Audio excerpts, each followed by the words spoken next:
इस वक्त हमारे साथ डॉक्टर एन के अरोड़ा जुड़ रहे हैं, जो चेयरमैन है वर्किंग कमेटी ग्रुप के एनटागी में, जो सरकार को रिकमेंडेशंस देती है वैक्सीनेशन की। और इस बारी उन्होंने भारत सरकार ने 12 से 14 वर्ष के बच्चों के लिए वैक्सीनेशन का अभियान शुरू करने का निर्णय लिया है। डॉक्टर अरोड़ा, बहुत बहुत धन्यवाद हमें आज तक पर ज्वाइन करने के लिए। पहला तो आपसे पूछना चाहूंगी कि अब जब इतनी वैक्सीनेशन हो चुकी हैं बच्चों के लिए, 12 से 14 साल के लिए अब वैक्सीनेशन की शुरुआत की जा रही है, लोगों को क्या एहतियात बरतनी चाहिए और क्या बच्चों को अब टीकाकरण करवाने के लिए आगे आना चाहिए 12 से 14 साल के? तो धन्यवाद मिलन, मेरे को आमंत्रित करने के लिए। ये एक महत्वपूर्ण अगला कदम है कोविड महामारी से बचने के लिए।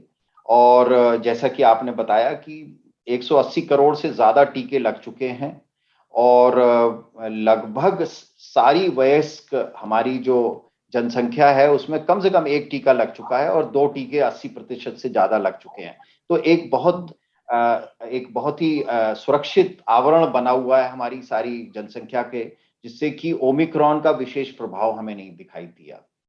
बच्चों में आमतौर पे बीमारी गंभीर बीमारी नहीं होती है या उनको अस्पताल में दाखिल होने की संभावना कम होती है या मृत्यु होने की संभावना बहुत ही नगण्य होती है। उसके बावजूद 15 से 18 साल के बच्चों को हमने टीका जनवरी के पहले हफ्ते से शुरू किया था और अब सरकार ने निर्णय लिया है कि 12 से 15 साल के बच्चों में भी टीका लगाया जाना है।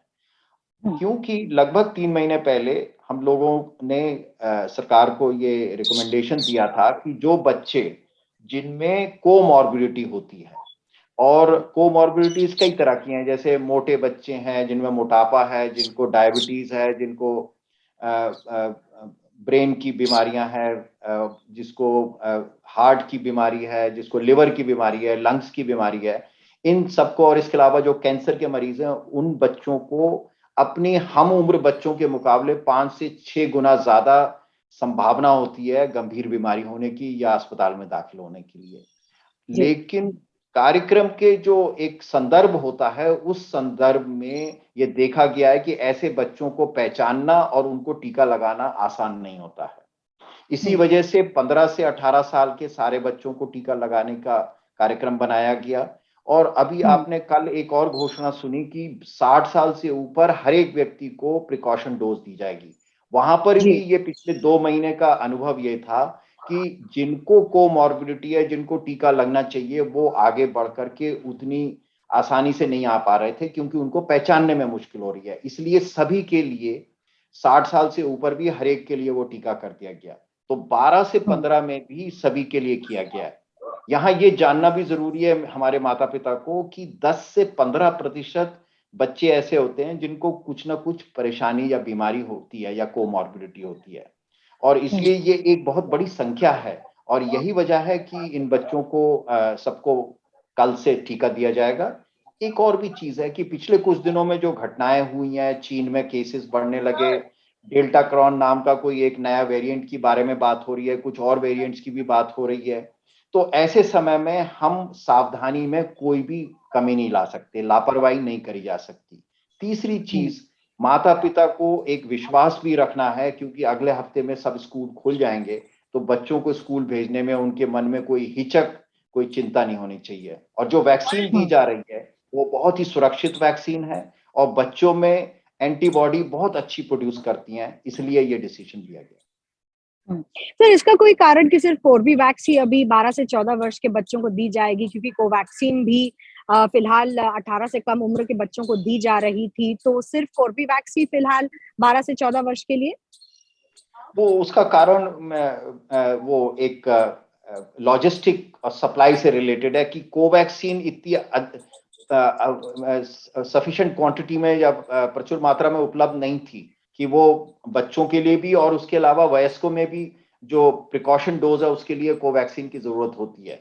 तो वो कुल इस जो मात्रा है 15 से 18 के बीच में और वयस्कों के लिए बामुश्किल पूरी पड़ती है, तो इसीलिए कॉर्बेवैक्स दिया गया है। इसके अलावा हमारे पास ज़ाइकोवी डी, जो कई दिनों से जिसको डीसीजीआई ने दिया है, वहां पर प्रोडक्शन की निर्माण की समस्याएं कुछ थी, उसकी वजह से उन्होंने अभी बड़ों में ही वैक्सीन नहीं लग पाया है, एक बार वहां से जो हमारे को फीडबैक मिलेगा तो फिर बच्चों को वो लगाई जा सकती है।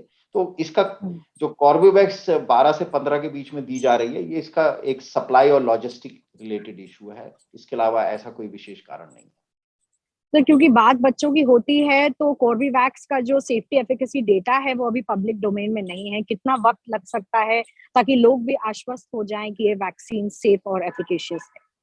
तो यहाँ मैं ये कहना चाहूँगा कि जो रेगुलेटर की तरफ से वो सारा डेटा रिव्यू किया गया है, एंटैगी में भी वो सारा डेटा देखा गया है, पूर्णतः सुरक्षित है, और उसके अलावा एंटीबॉडी प्रोडक्शन उसका बहुत अच्छा होता है।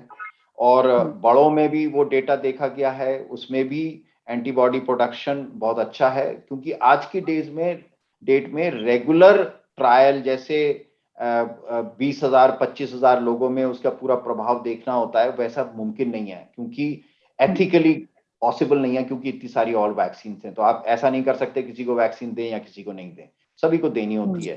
तो इसको यूं कहिए कि ब्रिजिंग ट्रायल की तरह होता है, एंटीबॉडीज देखी जाती हैं और सेफ्टी देखी जाती है। तो बड़ों में भी सेफ्टी देखी गई है कार्बोवैक्स की, और बच्चों में भी देखी गई है। वो और कार्बोवैक्स के बारे में ये भी मैं बताना चाहूंगा कि ये एक 4 दशक पुरानी टेक्नोलॉजी हेपेटाइटिस बी की जो भारत में बच्चों को लगाई जा रही है वैक्सीन, और जन्म पे ही लगाई जाती है हेपेटाइटिस बी, उसी तरह के प्लेटफॉर्म पे ये वैक्सीन बनाई जा रही है, पूर्णतः सुरक्षित है। और जहां तक उसको सार्वजनिक करना है जो डेटा है, तो कंपनी हमें बताया गया है कि बड़ी जल्दी उसको पब्लिश करने वाले हैं, लेकिन डेटा जो साइंटिफिक कमिटीज हैं उन्होंने वो डेटा देख चुके हैं और उसके बारे में ऐसा कोई संशय नहीं है। सर, ऐसा सुनने में भी आया कि एंटागी के कुछ मेंबर्स खुद ही नहीं चाहते थे कि 18 वर्ष से कम यानी कि बच्चों को वैक्सीनेट किया जाए, क्योंकि देखा जा रहा है कि वो ज्यादातर कोविड झेल लेते हैं, उनसे सुरक्षित भी होते हैं, एसिम्प्टोमेटिक भी पाए जाते हैं, और वैक्सीन लगाकर खांसी कहा जा रहा था ऐसे हेल्थ एक्सपर्ट्स के द्वारा कि नुकसान बच्चों में हो सकता है। इस पर क्या कहेंगे? क्या एंटागी के कुछ मेंबर्स इस रिकमेंडेशन से खुश नहीं है? नहीं, ये जैसे मैंने आपको बताया है कि एंटैगी की एक रिकमेंडेशन लगभग 3 महीने पहले करी गई है, जिसमें जो बच्चे कोमॉर्बिड हैं उनको वैक्सीन लगाना है। अब ये 10 से 15% होते हैं, इनको अपने समाज में से ढूंढ करके निकाल कर लगाने का जो है एक चुनौतीपूर्ण काम होता है, जिसमें ऐसे बच्चे रह जाते हैं, और इन्हीं की वजह से सभी उस उम्र में, और अभी तक सारी दुनिया में बाकी जो WHO की बाकी रिकमेंडेशन है, बाकी देश हैं, 60-70 से अधिक देश हैं जहां बच्चों को वैक्सीन मिल रहा है इस समय, और अभी तक कुछ विषय किसी को समस्या नहीं आई है। और हमारे यहाँ जो वैक्सीन है ये दोनों बहुत ही सेफ वैक्सीन है, कोवैक्सीन और कार्बोवैक्स। तो मुख्य उद्देश्य जो बच्चों में वैक्सीन देना है कि जो कोमॉर्बिड वाले बच्चे हैं उनको समस्या ना हो, और इसलिए, लेकिन उनको एक प्रोग्राम की चुनौती रहती है, तो उसकी वजह से ये सबको दिया जा रहा है। जी बिल्कुल, और इससे आगे बढ़ के 45 वर्ष के ऊपर लोग भी जानना चाह रहे हैं कि प्रिकॉशनरी थर्ड डोज यानी कि बूस्टर डोज उनको कब दी जाएगी भारत में? आने वाले समय में, जैसे कि हमने बताया कि जो जीनोमिक सर्वेलेंस है, बहुत ही उसको बहुत नजदीकी से देखा जा रहा है, और साथ ही ये बताते हुए बड़ी प्रसन्नता है कि स्वेज का सर्वेलेंस भी किया जा रहा है। तो एक तरफ तो हम ये सर्वेलेंस कह रहे हैं कि कोई नया वेरिएंट तो नहीं आता, और जो हमारे जो वैक्सीन दी गई है उसमें कोई कमी ना आए, जिससे कि लोगों में गंभीर बीमारी या हॉस्पिटल में दाखिल होने की जरूरत पड़े, क्योंकि ये तो हमें सब मालूम है कि दुनिया की कोई भी वैक्सीन इन्फेक्शन को नहीं रोक पाती है, लेकिन गंभीर बीमारी को तो, अगर ऐसा कुछ हमें लगेगा, और जो सारी दुनिया का डेटा है या भारत में भी, तो आई एम श्योर कि टेक्निकल ग्रुप उस चीज को बहुत ध्यान से देखेगा, सोचेगा, और भारत सरकार को अपने रिकमेंडेशन देगा। बिल्कुल, और इसी के साथ-साथ जैसे हम केसेस चीन से, हांगकांग, वियतनाम और अन्य एशियाई देशों से आते हुए देख रहे हैं, आपका आकलन क्या कहता है अगली वेव के बारे में? क्या एक नया वेरिएंट सामने आएगा, तभी ही भारत में एक वेव आ सकती है? IIT कानपुर की एक स्टडी हुई थी जिसमें जुलाई माना गया था अगली वेव के लिए। देखिए, अगर हम पीछे 2 साल मुड़ के देखते हैं, तो जब भी कोई लहर आई है, वो लहर किसी वेरिएंट के ऊपर खेलती हुई आई है, या उस लहर के ऊपर से आई है। तो शुरू में वुहान की थी, और उसके बाद फिर दूसरी वेव डेल्टा के थी, अल्फा बीटा इतनी ज्यादा परेशानी नहीं पैदा करी, फिर डेल्टा, और डेल्टा के बाद अब ये तीसरी लहर जो थी दिसंबर में शुरू होकर के और अब करीब करीब खत्म है, ओमिक्रॉन की थी। और एक ये सुनामी की तरह बहुत केसेस हुए, 20 जनवरी को 3.5 लाख केस थे और उसके बाद अब हम देखते हैं 2-2.5 हजार केस हैं। तो हर लहर एक नए वेरिएंट के ऊपर आती है और यही आगे भी होने की संभावना है कि एक नई लहर, क्योंकि बाकी जो है सुरक्षा का कवच हमारी पॉपुलेशन में 2-3 वजह से बहुत अच्छा है। नंबर 1, वैक्सीन ज्यादातर को लग चुकी है, एटलीस्ट 1 डोज, और 2 डोज भी बहुत सारे लोगों को लगा हुआ है। दूसरा कि प्राकृतिक तौर पे जो इन्फेक्शन है वो भी बहुत लोगों को हो चुका है। और तीसरा, ये हमारी जो हमारे लोग हैं, भारतीय हैं, उन्होंने संयम का बहुत अधिक अच्छा प्रदर्शन किया है। मास्क लगाना और हाथ धोना तो एक तरफ है, लेकिन साथ ही साथ हमने सामाजिक समारोह सचमुच बहुत सारे कम कर दिए। शादियां हैं और बाकी सामाजिक समारोह हैं, धार्मिक समारोह हैं, और अभी जो रिसेंटली चुनाव हुए उनमें भी वो संयम हमें दिखाई दिया। तो कुल मिलाकर के हमें लगता है कि चौथी वेव के लिए हमें प्रिपरेशन अपने सावधानी नहीं हटानी है, लेकिन अगर कोई नया वेरिएंट आएगा तो उससे लड़ने के लिए हम तैयार हैं। जी बिल्कुल, देखिए चुनाव में तो हमें बहुत कम लोग मास्क पहनते हुए दिखे, लेकिन ये एक स्वभाव की बात आप बताएँगे कि 180 करोड़ से ज़्यादा लोगों ने जो डोज़ेज़ हैं भारत में वो एडमिनिस्टर की जा चुकी हैं।